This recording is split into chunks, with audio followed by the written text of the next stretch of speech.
이 시간에는 오늘 본문 말씀을 중심으로 해서 세상을 만드신 하나님.com 이라는 제목으로 말씀을 전하도록 하겠습니다.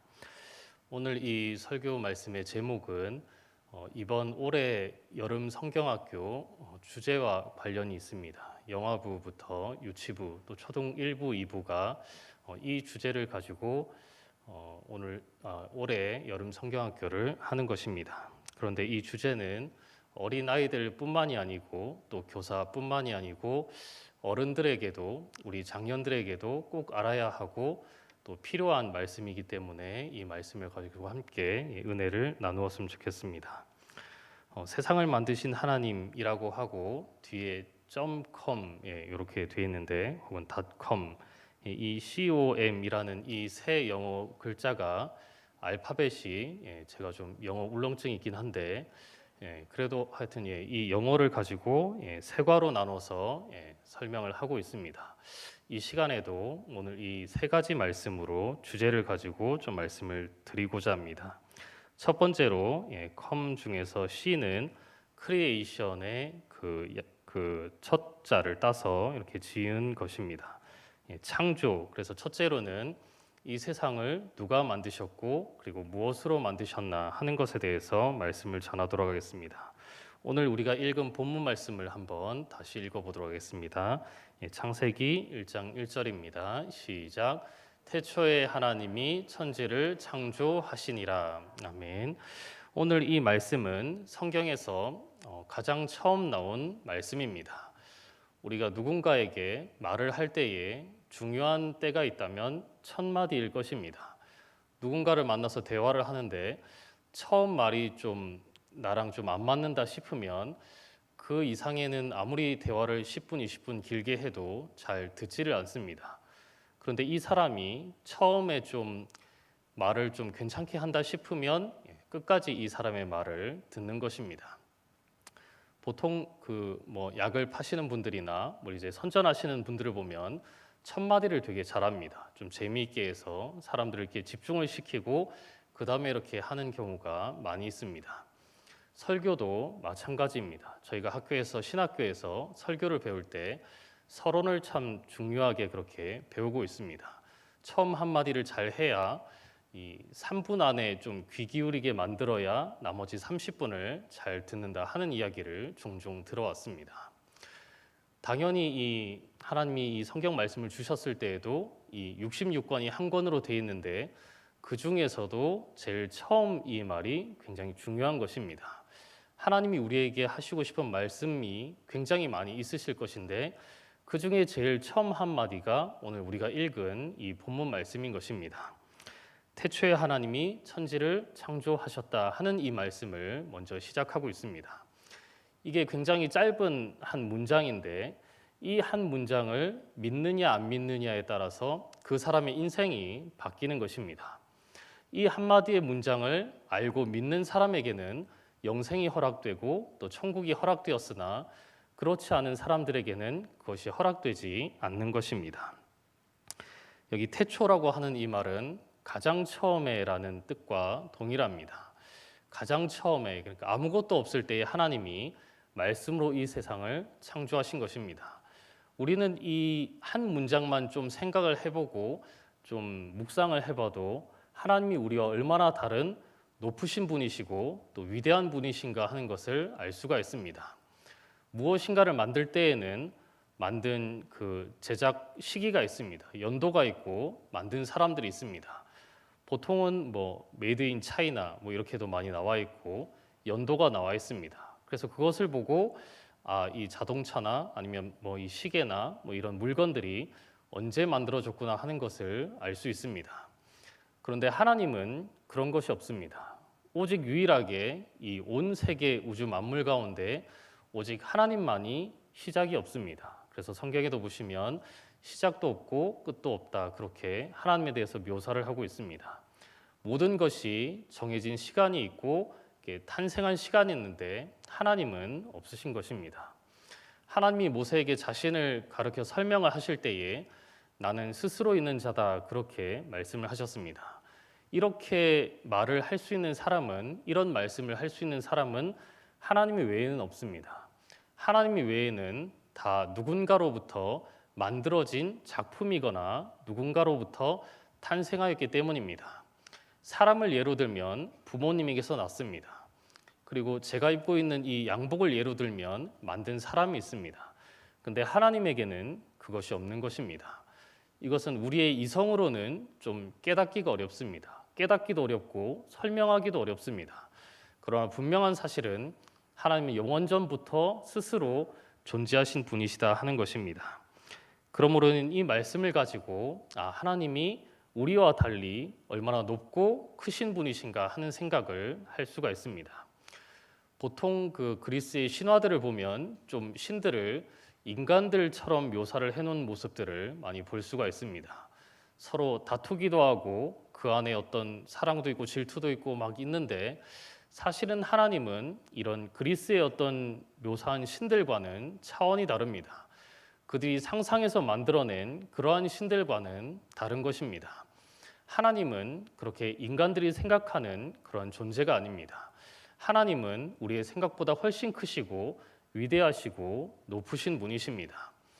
예를 들면 우리가 코로나19 때문에 모든 사람들이 지금 전 세계적으로 큰 어려움을 겪고 있는데 사실은 하나님 입장에서 보면 이것은 굉장히 작은 것입니다. 하나님이 한마디 하실 때에 더 큰 재앙이 닥칠 수도 있고 또 하나님이 한마디 하시면 이 재앙이 순식간에 사라질 수도 있는 것입니다. 하나님은 아무것도 없는 상태에서 무에서부터 이 온 세계를 창조하셨기 때문에 충분히 그렇게 할 수가 있는 것입니다. 그리고 이 성경책을 보고 어떤 사람들은 이렇게 생각을 할 수가 있습니다. 여름 성경학교를 할 때도 아이들이 물어볼 수도 있습니다.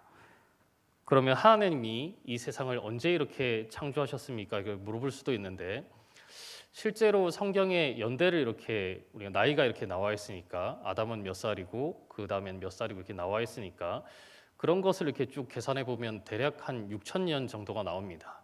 근데 이것은 그렇게 정확하지도 않고 그리고 중요한 것도 아닙니다. 왜냐하면 성경은 과학책이 아니기 때문입니다. 성경 말씀은 꼭 우리에게 필요한 것들, 구원에 관한 것이라든지 창조라든지 우리가 꼭 알아야 되는 그런 신앙적인 말씀을 담은 책이기 때문에 물론 이 안에 역사도 있고 과학도 있고 문학도 있으나 그러나 그 모든 것을 있는 그대로 다 기록하지는 않았습니다.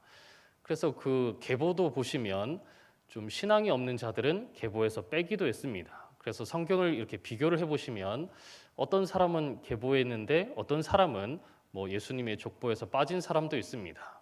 그것을 보고 왜 오류가 났나 이렇게 생각할 것이 아니라 중요한 것만 놔두고 또 관점에 따라서 필요 없는 것은 삭제했구나 그렇게 생각할 수가 있습니다. 그래서 이 6,000년이냐 7,000년이냐 혹은 몇 억 년이냐 이것이 중요한 것은 아닙니다. 가장 중요한 것은 뭐냐면 하나님의 말씀으로 세상을 창조하셨다 하는 것입니다. 그 사실을 우리가 먼저 믿고 그리고 아이들에게 가르쳐야 하는 것입니다. 많은 아이들이 어릴 때는 이제 예를 들면 부모님이 교회를 다니는 경우라면 교회를 가라 그러면 교회에 나옵니다. 부모님이 가라 하니까 나오는 거죠. 그런데 시간이 지나고 제일 좀 위기가 닥쳤을 때가 대학교 1학년 때입니다. 대학교 1학년이 되고 다른 타 지역에 있는 학교로 가게 되거나 집에서 좀 부모님이 떨어지고 이제 감시자가 좀 사라졌을 때에 이제 서서히 그런 생각들이 올라오게 됩니다. 교회에서는 이렇게 가르쳤지만 학교에서는 굉장히 오랜 시절부터 어릴 때부터 빅뱅 이론을 가르치고 진화론을 가르쳤는데 그게 계속 이제 머릿속에 남아있다가 그게 떠오르면서 혹시 이게 맞지 않을까라는 생각이 그런 의구심이 들면서 교회를 떠나는 경우가 종종 있는 것입니다. 그래서 우리는 어릴 때에 아이들에게 가르치는 것이 중요합니다. 우리가 먼저 하나님이 창조자이심을 알고 그리고 우리의 자녀들에게 다음 세대에게도 이것을 전해 주어야 하는 것입니다. 저 같은 경우에는 사랑이가 지금 7살인데 이미 알려줬습니다. 7살이 알아들을까 싶을 수도 있는데 알아듣습니다. 쉬운 말로 어렵게 설명하는 것이 아니라 성경에 있는 말씀을 그대로 해줍니다.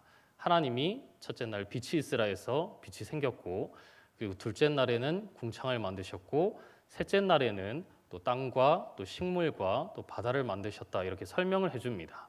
그리고 또 아이들이 보는 이 책에도 보면 뭐 진화론에 관계된 그런 책도 있고 뭐 빅뱅 이론을 이렇게 내용으로 한 책들도 있습니다. 그런 책도 보여줬습니다. 보통 이제 믿는 집의 부모님들은 잘 안 보여주시는 경우도 있는데 저는 일부러 보여줍니다. 보여주고 학교에 가면 이런 얘기를 할 건데 이것은 사실은 틀린 것이다라고 얘기를 해줬습니다. 우리는 그렇게 우리가 스스로 먼저 믿고 아이들에게도 그렇게 교육을 해야 하는 것입니다. 창조의 증거가 굉장히 많이 나와 있는데 그중에 한 가지만 말씀을 드리면 로마서 1장 20절을 들 수가 있습니다. 우리 로마서 1장 20절 한번 같이 읽어보겠습니다. 시작. 창세로부터 그의 보이지 아니하는 것들 곧 그의 영원하신 능력과 신성이 그가 만드신 만물에 분명히 보여 알려졌나니 그러므로 그들이 핑계하지 못할지니라. 아멘.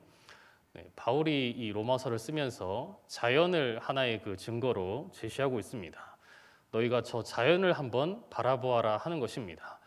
여러분들도 이제 교회 오시는 길에 뭐 차를 타고 오면서 잠깐씩 그 풍경을 봤을 수도 있고 또 걸어오셨다면 이렇게 뭐 하늘을 한 번씩 보고 오셨을 수도 있는데 자연이 하나님이 계시다 하는 가장 큰 증거 중에 하나입니다. 상식적으로 생각을 해봐도 인간이 만들 수 있는 것들이 놀라운 발명품들도 많이 있습니다. 이 건물, 교회 건물만 봐도 굉장히 잘 지었고 아름답게 잘 지었습니다.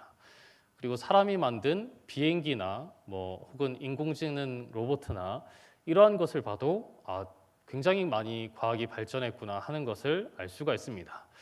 그런데 조금만 자세히 보시면 굉장히 좀 사람이 만든 것들은 좀 허점이 언제나 있다 하는 것을 알 수가 있습니다. 예를 들면 사람이 그렇게 열심히 공을 들여서 오랜 기간 동안 많은 돈을 들여서 만든 이 비행기 하나만 봐도 이게 완전할 것 같은데 추락하는 사고가 안타깝게도 종종 일어나는 것입니다. 그리고 사람이 굉장히 멋지게 지었다고 하는 큰 어떤 배를 보아도 잠깐 어디 잘못 부딪히고 하면 쉽게 이렇게 쓰러지고 그 배가 이렇게 무너지는 그러한 모습들을 볼 수 있는 것입니다. 사람이 만든 것은 이처럼 불완전합니다. 이 모든 것을 볼 때에 하나님이 지으신 이 자연이 얼마나 대단하고 놀라운 것인가 하는 것을 알 수가 있습니다. 사람은 이 자연을 그대로 가져올 수가 없습니다. 물론 저기는 이제 화분처럼 하나님이 만드신 것 중에 일부분을 이렇게 가져다가 놓을 수는 있습니다.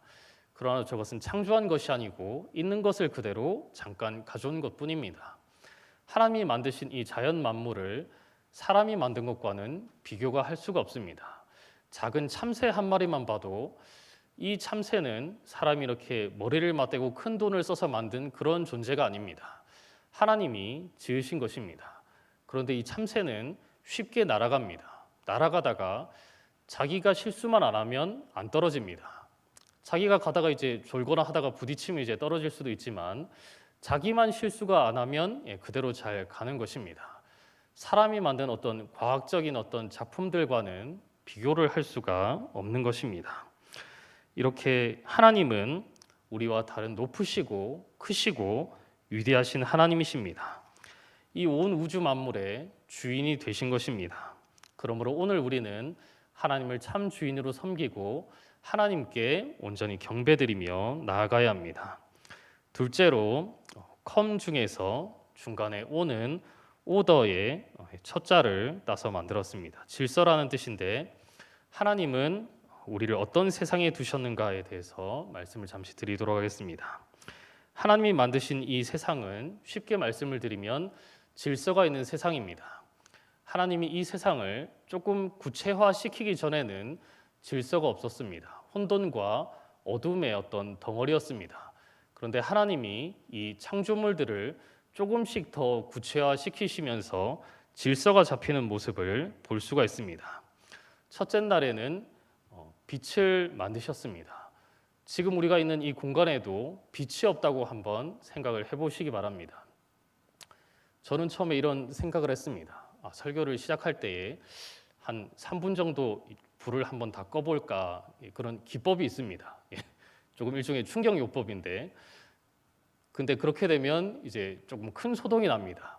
이제 뒤에 교육자 몇 분이 일어나시고 장로님들 몇 분이 일어나셔서 이제 뭐 방송실로 달려가시겠죠. 불이 꺼졌냐 이렇게.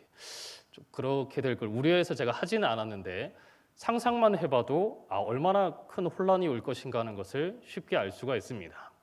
하나님이 우리에게 이러한 빛을 주시고 또 하늘과 해와 달과 또 바다와 육지와 모든 것을 질서 있게 창조하신 것입니다. 그래서 하나님이 이 질서에 대해서 확실하게 이 날들을 통해서 보여주셨습니다. 빛을 만드시고 그리고 궁창, 어떤 인간의 관점에서 보면 구름입니다. 궁창 위의 물이 구름이고 궁창 아래의 물은 셋째 날 모아서 바다를 만드셨습니다. 그리고 이러한 것들을 3일에 걸쳐서 만드시고 이 3일에 걸쳐 만드신 것을 또 다스릴 수 있는 존재들을 만드셨습니다. 넷째 날에는 해와 달과 별을 만드셨고 그리고 다섯째 날에는 새와 물고기를 만드셨습니다. 그리고 여섯째 날에는 이 육지에 사는 동물과 그리고 사람을 마지막으로 만드셨습니다. 그리고 가장 중요한 것이 나와 있는데 일곱째 날에는 쉬셨습니다. 이게 왜 중요하냐면 쉬었다 하는 것을 우리가 알아야 되기 때문입니다. 우리나라 사람들의 많은 경우가 이거를 잘 모릅니다. 일해야 한다는 건 아는데 일을 하면서 쉴 때가 있어야 한다 하는 것을 모르는 경우가 참 많이 있습니다. 창세기 2장 3절에 보면 이렇게 기록되어 있습니다. 우리 창세기 2장 3절을 한번 같이 읽어보겠습니다. 시작.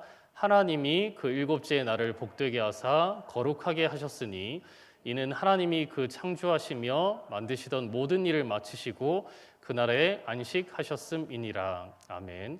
일곱째 날을 복되게 하시고 거룩하게 하시고 이 날에 쉬시고 안식하셨습니다. 제가 예를 들면 이렇게 6일 동안 뭘 만들었다라고 하면 저는 여섯째 날을 제일 이렇게 뛰어난 날로 생각을 할 것 같습니다. 왜냐하면 이 날에 제일 뛰어난 사람을 창조를 했기 때문입니다. 근데 하나님은 그렇게 하지 아니하시고 일곱째 날에 복을 주시고 일곱째 날을 거룩하게 하시고 일곱째 날에 쉬셨습니다. 구약에서는 이 일곱째 날이 토요일이었습니다. 토요일에 안식일을 지켰는데 신약에 와서는 이 안식일의 개념이 주의 날, 주일로 바뀌었습니다. 첫째 날로 바뀌었습니다. 왜냐하면 예수님이 이 첫째 날에 부활하셨기 때문입니다. 안식일이 지나고 첫 새벽에, 그러니까 우리 요일로 치면 일요일 날 부활하셨기 때문에 그것을 기념해서 우리는 주일날 육신의 일을 쉬고 하나님께 예배드리러 모이는 것입니다. 하나님은 여섯째 날 동안 엿새 동안 힘써 일하고 하루는 쉬라 그렇게 말씀해 주셨습니다.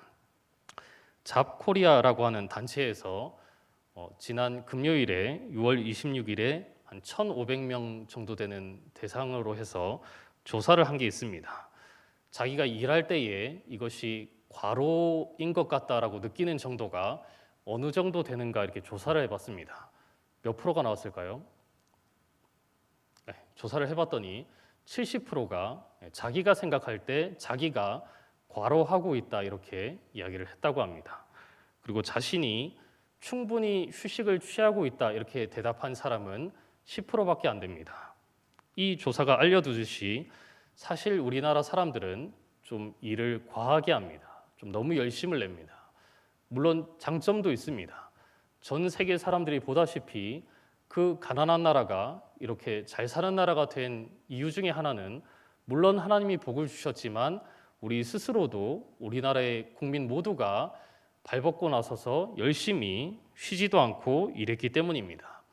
그러나 동시에 그것이 우리에게 단점이 되었습니다. 일을 많이 하고 열심히 하는 것은 좋은데 쉬지를 못하는 것입니다. 우리나라 사람들은 이런 농담을 합니다. 잠이 오냐? 이런 농담을 합니다. 다른 나라에서는 별로 찾아볼 수 없는 말입니다. 잠이 오냐? 그만큼 우리나라는 이제 잠자는 것을 별로 그렇게 중요하게 생각을 안 합니다. 그래서 늘 잠이 부족하고 그것이 스트레스와 또 온 몸에 만병의 근원이 되는 것입니다. 하나님은 사실은 쉬실 필요가 없습니다. 전능하시기 때문입니다. 안 쉬어도 피곤함이 없으시기 때문입니다. 그런데 그 하나님이 하루를 쉬셨습니다. 그 이유는 우리에게 보라는 것입니다. 6일 동안 일을 했으면 하루는 쉬어라 하는 것을 보여주시는 것입니다. 하루 안에서도 마찬가지입니다. 하루 안에서도 내가 1시간 동안 어떤 일을 했으면 잠깐이라도 한 5분이나 10분 정도는 쉬는 것이 좋습니다. 어떤 분들은 쉬지를 않으시는 분들이 있습니다. 그 집에서 집안일을 하실 때에도 어떤 분들이 이제 여행 가서도 이제 가자마자 이렇게 청소를 하시고 이렇게 걸레질을 하시고 하는데 장점이 되기도 하지만 동시에 그것이 우리에게 단점으로 다가올 수도 있는 것입니다. 그래서 우리는 조금 일을 하다가 한 번씩 좀 이제 나가봐야겠다 하고 이렇게 좀 돌아보기도 하고 눈도 쉬게 하고 마음도 좀 쉬게 해야 하는 것입니다. 공부도 저는 그렇게 생각합니다. 아이들에게 공부를 가르칠 때에도 물론 계속하면 좋지만 학교에서도 50분 수업하고 10분 쉬고 하는 데는 이유가 있습니다. 집에서도 그렇게 해야 한다. 저는 그렇게 생각하고 있습니다.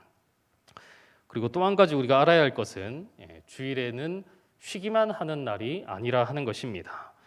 육신적인 일은 쉬지만 동시에 영적인 일, 예배 드리는 데에는 힘써야 하는 것입니다.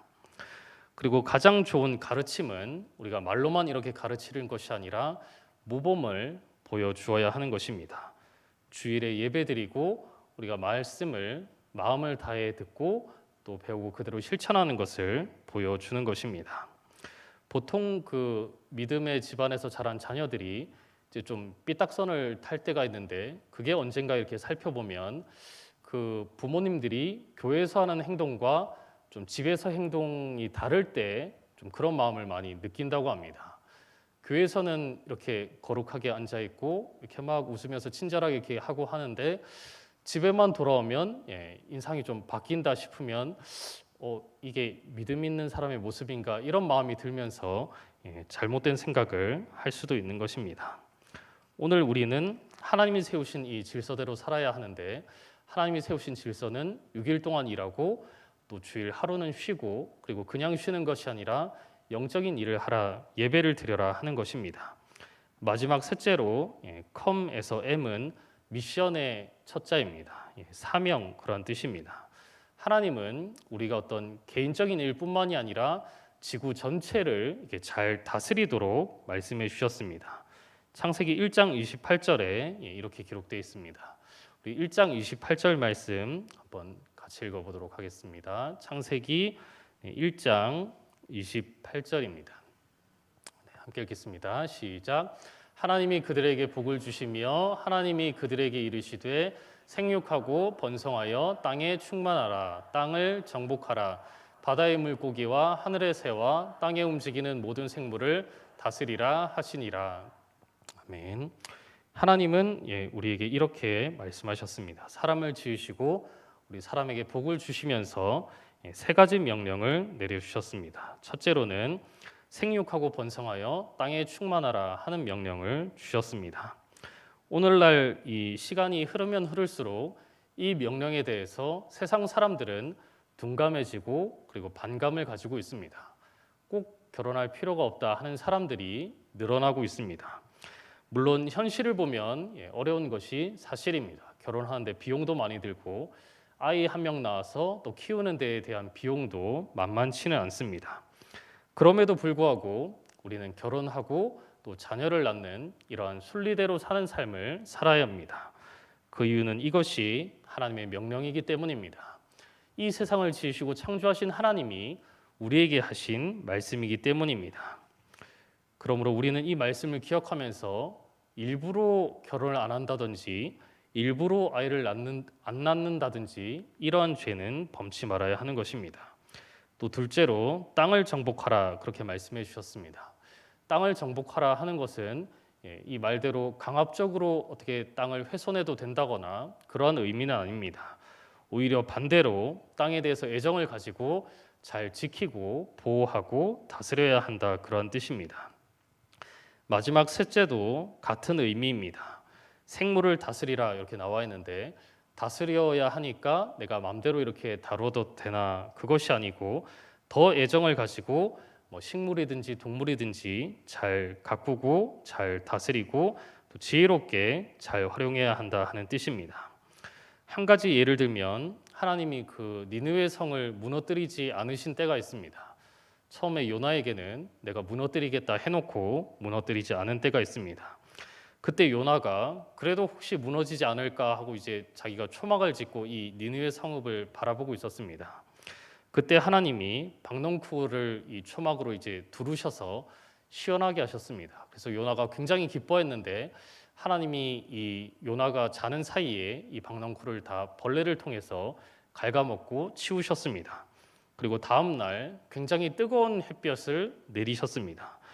요나가 너무 뜨거워서 차라리 저를 죽여주십시오 이렇게 얘기를 하니까 그때 하나님이 이렇게 말씀했습니다. 요나서 4장 9절과 10절에 이렇게 기록되어 있습니다. 우리 4장 9절 10절 한번 같이 읽어보겠습니다. 시작. 여호와께서 이르시되 내가 수고도 아니하였고 재배도 아니하였고 하룻밤에 났다가 하룻밤에 말라버린 이 박넝쿨을 아꼈거든 하물며 이 큰 성읍 니느웨에는 좌우를 분별하지 못하는 자가 12만 여명이요 가축도 많이 있나니 내가 어찌 아끼지 아니하겠느냐 하시니라. 아멘. 끝에 보면 하나님이 이 두 가지 이유 때문에 내가 이 니느웨 성읍이 악한 성읍에도 불구하고 회개할 때에 아꼈다 그렇게 설명을 하십니다. 좌우를 분별하지 못하는 자는 애들을 말합니다.